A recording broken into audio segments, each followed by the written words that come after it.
Это произошло в небольшом городе недалеко от Лос-Анджелеса. Джейден Сигал, 15-летний подросток, выглядел как обычный парень в кроссовках и толстовке. Он был худощав, с длинными вьющимися волосами и обожал кататься на скейте. Никто в округе не знал, что он приемный сын Стивена Сигала. Сам Джейден никогда не хвастался этим, а его знаменитый отец старался не выносить личную жизнь на публику. В тот день Джейден катался у торгового центра вместе с друзьями.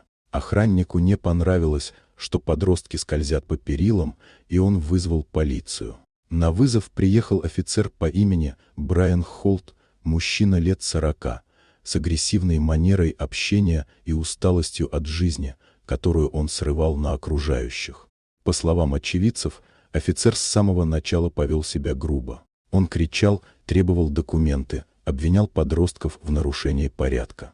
Джейден пытался объяснить, что ничего серьезного не произошло, но это только разозлило Холта. Он вырвал у него скейт, толкнул на землю, прижал к асфальту, выкрутив руку. Один из друзей снял все на телефон.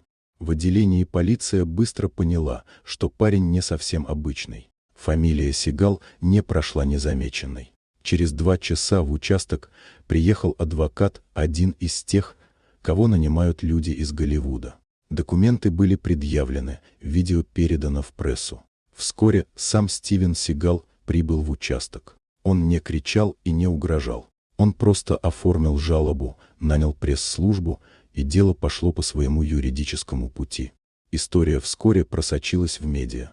Но не как очередной скандал звезды, а как типичный пример полицейского произвола против подростков, независимо от их происхождения. То, что это случилось именно с сыном Сигала, лишь усилило резонанс. Офицера Холта временно отстранили, началась проверка.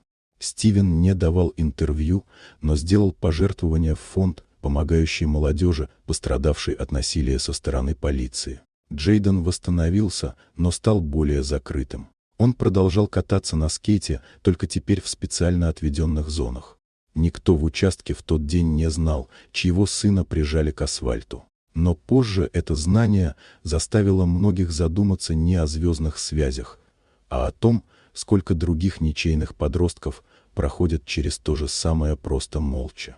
Дорогие друзья, если вам понравилось видео, поставьте лайк, а также подписывайтесь на канал, впереди еще много интересного.